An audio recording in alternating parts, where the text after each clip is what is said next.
Sunod-sunod na dumating ang mga dagok sa kanilang pamilya. Ang 3 niyang mga anak, halos sabay-sabay na nagkaroon ng kapansanan.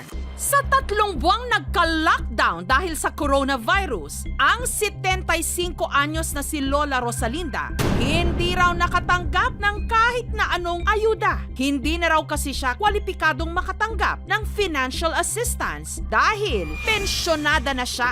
Pila man pud imong pensyon? 12,000. Pila ni imong gibuhi tulo?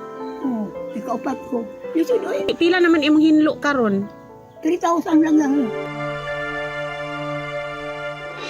Ang problema, ang mga senior citizen na katulad niya, bawal lumabas, kaya hindi rin niya makuha ang kanyang pensyon.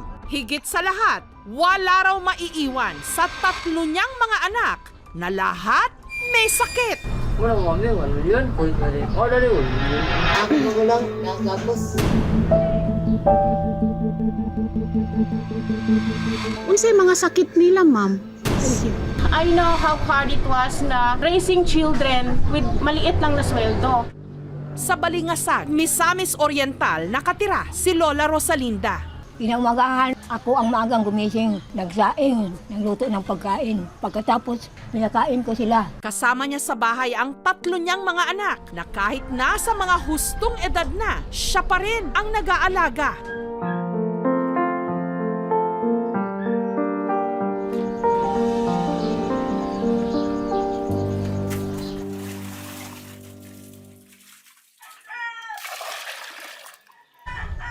Katuwang ang kanyang pangalawang anak, si Lola Rosalinda, pinapaliguan ng anak sa kanyang katre.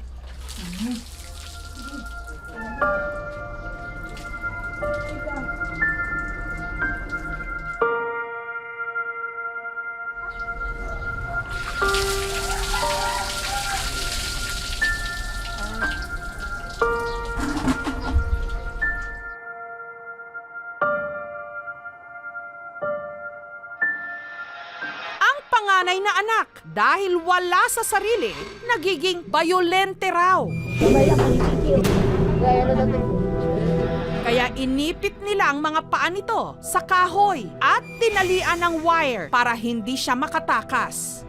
Maayo ba kaya akong gibuhat? Kaya sa una, naglakaw-lakaw man siya. Ang gamit ako ang ipagapos alambre. Dili manugot kaya ang kahoy ang gigamit, makalingkod siya. Pero di lang katindog. Nung nag-17 anyos daw ang kanilang panganay, bigla itong kinumbulsyon. Pinagamot namin. Pero pagdating sa aming bahay, lalo na nagiging bayolente naman siya. Kaya, decide na ako nga. Igapos ko na lang siya. Naawa ako sa aking anak. Kasi ginapos ko yun. Pag mayroon akong pupuntahan, sumama yun sa akin. Pero ngayon, iba ang nakita ko. Nagaupo lang sa katre. Nakapagtapos naman daw ng kolehiyo ang iba pa nilang mga anak. Pero ang isa sa kanila na-depress. Mayroon na akong nakita sa kanyang sign, parang balisang-balisa. Yung patakbo-takbo siya. At sinabi, mayroon siyang kalaban, nasiraan ng bait. Ang isa naman, kinumbulsyon din at kalaunan nagkaproblema sa pag-iisip. Wala mo kami, wala yun. Wala rin, wala yun.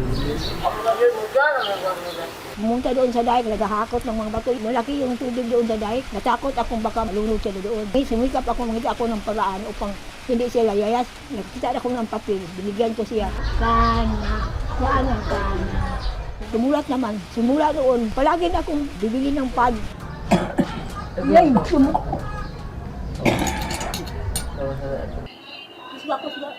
Nanay. Pilit ding tinuturuan ni Lola Rosalinda na muling magsalita ang kanyang anak. TV. Awat. TV.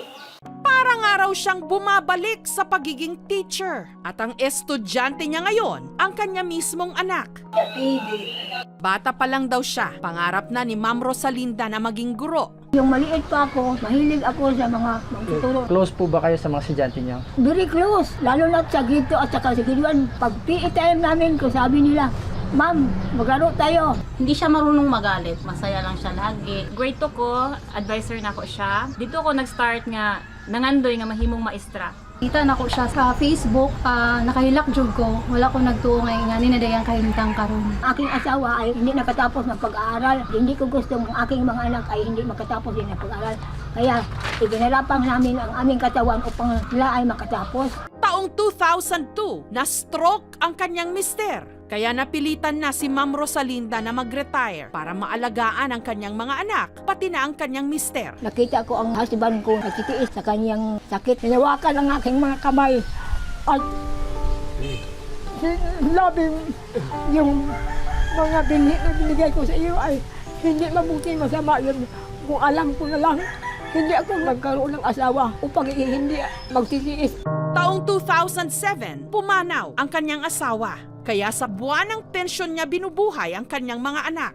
Pero nalubog siya sa utang. Hindi ako nabubuhay sa pensyon, nabubuhay ako sa lending. Pero itong pagdating ng COVID, hindi na ako papapunta. Baka wala na akong tanggap na pera doon sa lending. Kulang na kulang. Kung hindi po dahil sa COVID, makapagtinda naman ako kahit ano-ano. Nagdarasal ako sa Panginoon natin. Kung maaari sana makahanap ko ng mga taong may pusong tutulong sa kanila. Gusto man daw ilapit ni Ma'am Rosalinda ang kanyang mga anak sa isang mental health facility. Wala akong pambayad. Kung mamatay din ako, nalang mabuting kamay ang aking mga anak. Papayag ako basta kapakanan nila.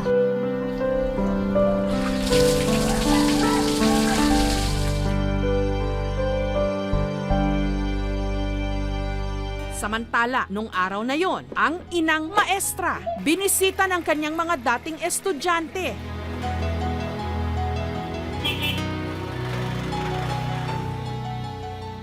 May hapon, ma'am!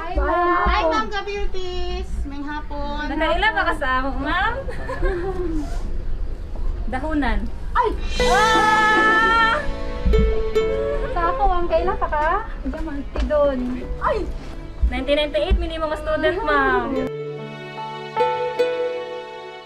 Mami, mga pasalubong ni mo, ma'am. Nadudurog yung puso namin na makikita namin yung pangalawang ina namin dati sa school na ngayon may kinakaharap na problema. Dako kayo ang kong kalipay nga giluaw yapon ko sa akong mga estudyante. Importante kayo kana ako kay kung mamatay na ako, dili gid ako nakulimutan sila. Dahil siyang tagapag-alaga ng kanyang mga anak, siya muna ang ipinakonsulta ng aming programa sa doktor. May plema siya ng kaunti na sa baga, so kailangan po natin gamutin. Ipina-check up din sa isang psychiatrist ang kanyang mga anak. Based dun sa examination ko tsaka sa history ng pamilya, silang tatlo, unfortunately, merong isang klase ng mental illness na tinatawag natin na schizophrenia. Hereditary, nasa genes. Makabubuting araw sana na maipasok sa isang mental health facility ang magkakapatid sa lalong madaling panahon. Sabay lang tayo.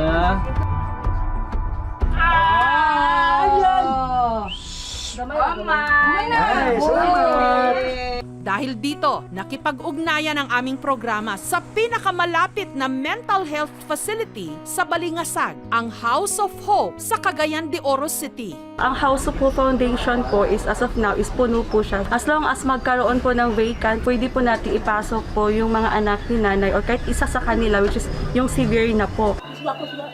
Nanay. Hindi na raw magiging mapili si Ma'am Rosalinda. Kahit anong tulong, tatanggapin niya. Maibsan lang ang kanilang paghihirap. Hinihiling ko, mabigyan ako ng tulong ng ating gobyerno nang sila makatulong sa aking mga anak upang gumaling sila at mabigyan niya akong tamang medicine para magamot ako. Maawa kayo sa aking kalagayan, na hirap na ako ngayon. Dasal ako sa Panginoon. Tulungan mo ako, galingin mo ang aking mga anak. Mahirap ang pahiwalay sa mga anak mo na mahal mo sa iyong buhay.